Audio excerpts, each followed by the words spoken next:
Okay, let's take this 1985 Land Rover 90 hardtop with windows for a spin. Warning lights come up. Don't think we need any cold start now. No, off we go. Little puff of smoke I can see from the exhaust just on start up, but that disappears. This has got the 12J engine in it, so it's the big strong one. Off we go. I did 52 miles in this yesterday, through heavy traffic and down the motorway. It performed superbly. Not the fastest thing in the world, but then again, you don't buy a diesel Land Rover for speed.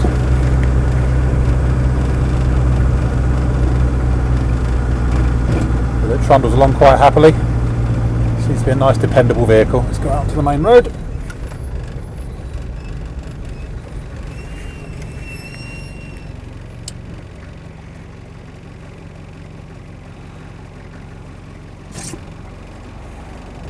Okay, right, off we go. So yes, starts on the button, no misfiring, hesitancy or overheating or anything like that.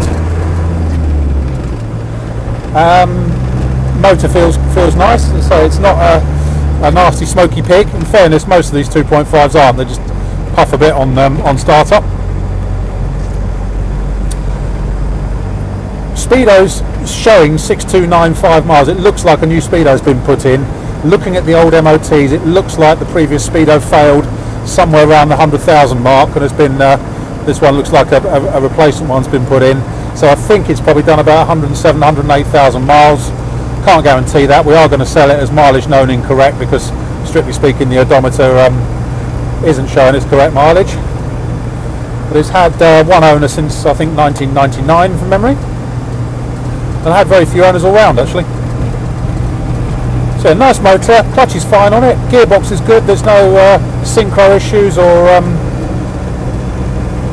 gear selection problems or anything, or jumping out of gear with the box. For the speed camera.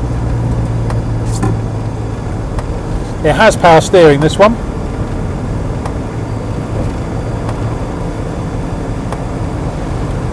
About the only thing I can criticise in terms of driving it, it's got combination off-road oversized tyres on it, and they're a little bit harsh sometimes at higher speeds, over about sort of 45-50 miles an hour. You can just you know, feel the tread whining on the road, or hear the tread whining on the road. But it brakes nicely. It's really nice driving driving early 90 actually. Steering isn't too sloppy.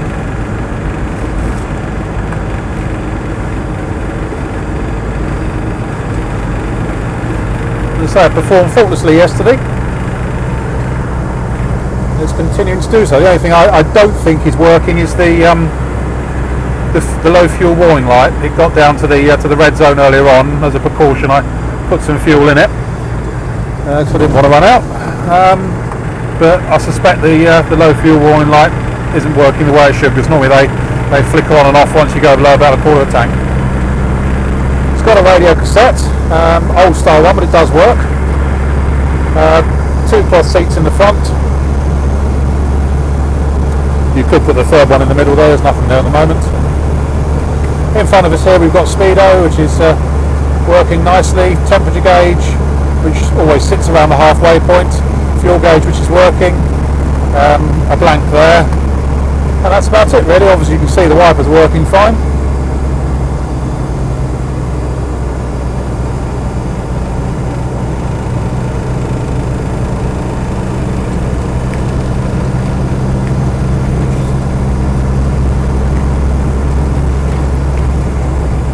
Nothing much in the rattling, groaning, banging and clanking stakes for a Land of its age.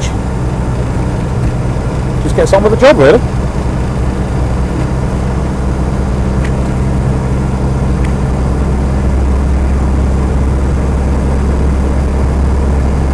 Not too noisy.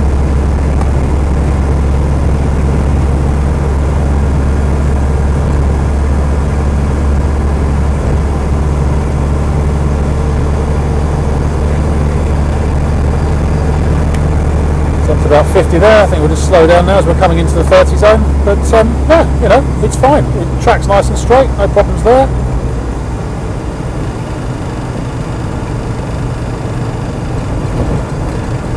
It's all good.